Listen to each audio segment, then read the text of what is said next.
Hi everyone! Today we'll be discussing the recent patch that was released August 20 and also my thoughts on how this patch will be affecting our current meta. With that, let us now proceed.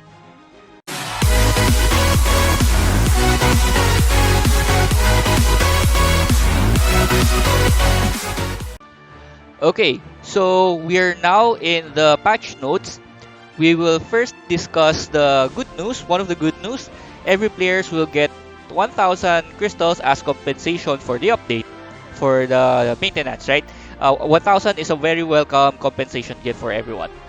Next one, we'll discuss about the changes with the cards and heavy, the most important of the changes here is Yellow Jacket. So everyone has been complaining about Yellow Jacket, how he's so OP at the start. Now he is getting nerfed. Thank you, developers. Alright, so his basic power is now increased from 1 to 2. That is fine because the new skill, remember, where when he gets when you summon a character with critical hit, he gets +2 armor and +1 power. Now it gets removed. He only gets the armor. With this, I think Yellow Jacket is still viable, but not as strong as before. So there are people, um, the critical Yellow Jacket Electra build, it is still there, but it's not as an OP force like before. That's how I see this. The next one, we have Heavy Shackles. It reduces the armor that it provides from 15 to 20. In my opinion, this is a good change. As you know, 15 is very strong for a 3 cost, and the negative about Heavy Shackles is the stun. And I don't really think that's a negative because when you normally will put your Heavy Shackles on your cards with guard, so and you want them to get hit, you don't want them to attack. So I think this is actually a bonus. So this is a very welcome change because I think it's pretty OP. Next one is Korg. His power was raised from 3 to 6. It is very good. We can see more Korgs played. Although he is in the fixed slot, it is still a welcome addition. The next things in this patch notes, we have the newly added cards. So we have now Shield Agent, Phil Coulson, and Maria Hill and Quake. So we will be going over on the 4 of them a little bit later. And then the others, the optimization. So there has been now a rotation countdown notice of card packs and description of the rotation rules to the card shop. I myself haven't seen this yet, so if you guys have, you might want to put that in the description below what this is about and all. So, and then we have some various bug fixes. Um, I think the notable one for me, because the others I haven't really seen it. This one is wherein there's a bug where when you buy it from the shop, it's still there. There's like an after image. Same with when you hyper burst something, there is a leftover of a card that you really can't use, right? So now we're done with the patch notes. We can now proceed with the 4 new cards. Let's discuss them. Okay, so for you guys who doesn't know where you can see the lock cards, because the 4 new cards that we have are part of the lock card. So you can see it in, let click decks, and then you can see the lock cards on the lower right. So you can click that, and then these are the cards that you have been getting that is not part of your deck.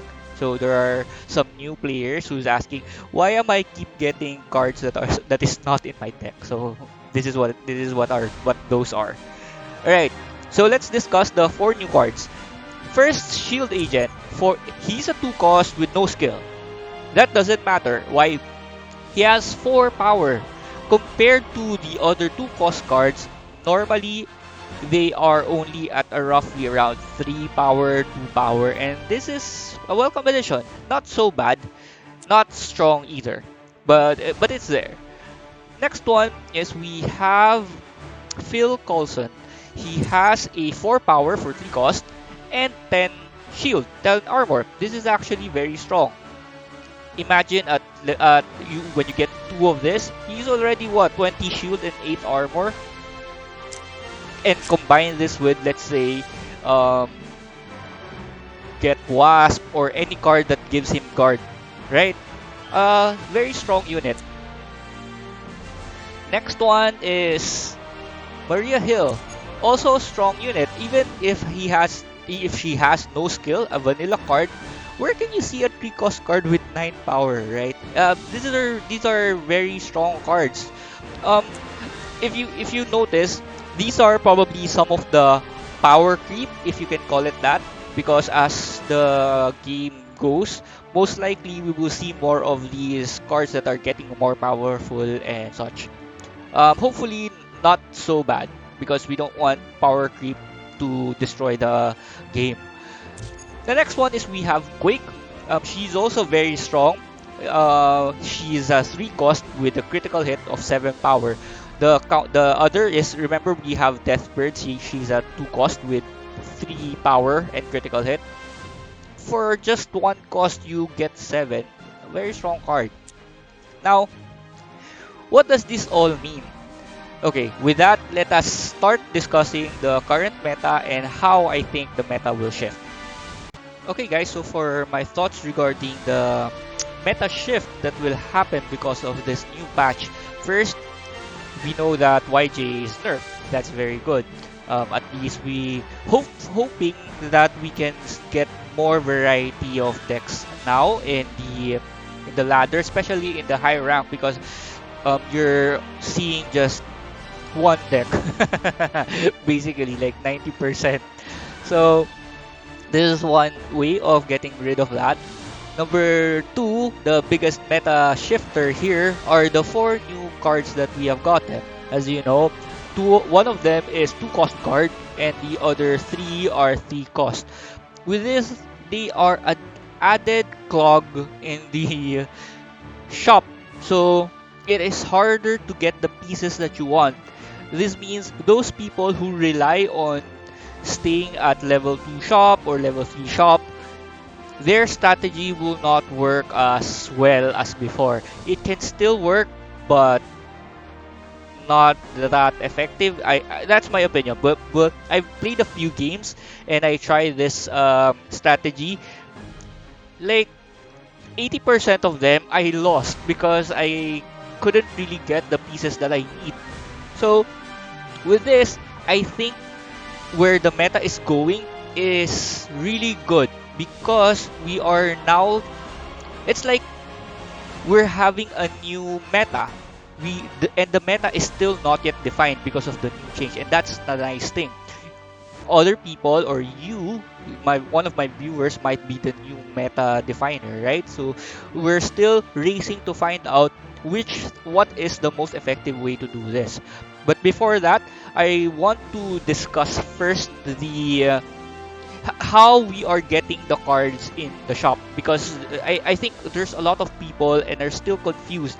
How do we know if we are getting a higher percentage chance of getting a card in the shop or whatsoever? So I'll just dab on that quickly so that people can understand this. Here I have a spreadsheet that will hopefully help explain what is the chances of you getting a specific card.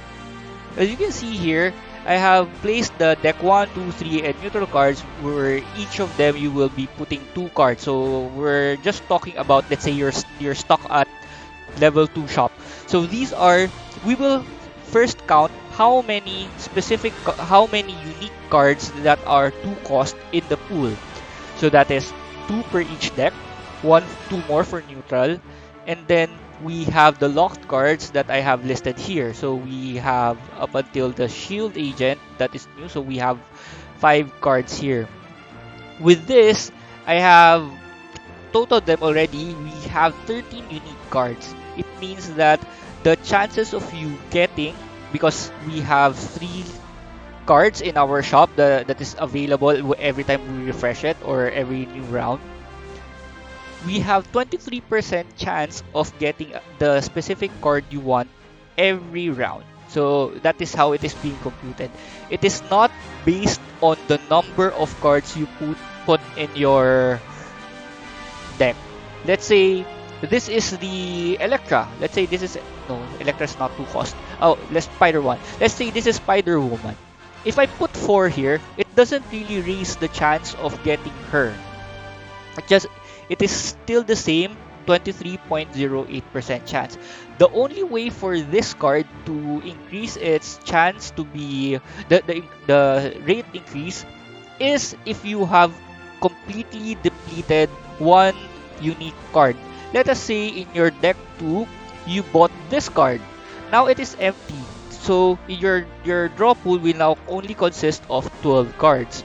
With that, you just at still the 3 available cards in every shop, you will now increase your chance of to 25%. So I will now just leave this to you guys to think if it is really a significant change of you getting the specific card you want, like from 23 to 25%, right? So that is basically how it is being computed. I have drafted here again. This is now just a sample for the people who are fascinated or keep using the stay at level 3 shop strategy. Previously, we have total of 26 cards in the draw pool. That will be that will include the 2 cards in your deck 1 for cost 2 and then for cost 3, same with the deck 2 3 and 2 3 and neutral.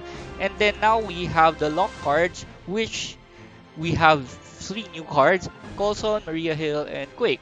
So previously we have 26 cards, now we have 29. And let's see what is the difference of us getting a specific card before. Before we have 11% chance of getting this card we want, now it's 10%. As you can see, by the percentage alone, it doesn't seem big. But when you are already playing, like my experience a while ago when I was playing, I really couldn't get the cards that I want. Because I keep seeing other cards, like more of the Phil Coulson, Quakes, and other cards. So it's really a meta shifting thing that what's happening here, wherein they're adding cards in the lock shop. So with this, we actually already have raised this concern to the developers, and they are actually looking into it. The idea that we have thought of is, why not have a rotating locked cards, right? If we have a rotating locked cards, this will probably shift the meta from time to time depending on what are available in the locked cards, and not just getting like adding new cards, because as you add more cards here, the more randomness you will be, the more random your experience will be while playing the game. So I think the devs are looking into this. Hopefully they will try to adapt the rotating locked cards mechanic instead of just adding new cards every season, or I don't know when they have new cards arriving, right? So that's one thing. And with regards to this meta shift, I still feel that it's really good that it's changing. It is a fresh start for everyone. Try to get a new feel, what is the best strategy, and also hopefully you guys learned something about this. Okay guys, so after all of that explanation with regarding the chances of getting a specific card, I hope did not confuse you guys.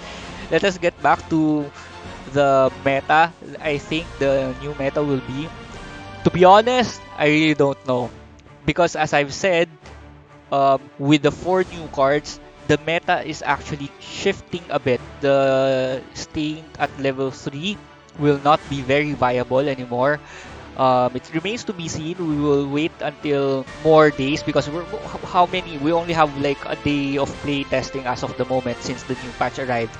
But for certain, first and second, we have the Electra and Luke Cage deck still. This is still pretty viable. It's just that you're not probably going to stay at level 3 anymore. I have still seen some people using this and they're still pretty working, but I'm not sure how lucky you need to be to pull this off. The next one is the Hela based deck where you have Grandmaster and Malekith. This is still pretty viable since they are your strength will show at shop level 5. You're not really stuck at shop level 3. So this is one of the things that I think will show up more in popularity. Next, I really can't think of any other deck that is very like popular right now that can still be seen other than this two, because as I've said, it is basically a race to find the new meta.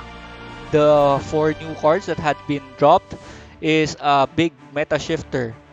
People will now try to find out if it's good to stay at level 3 or upgrade to level 4 shop already by this point in time or something. So let's just hope that the more creative people out there share more insights about the deck strategies and how the meta will shape. But um, that's my thought for now. I hope you learned something from at least from the chance of getting a specific card goes.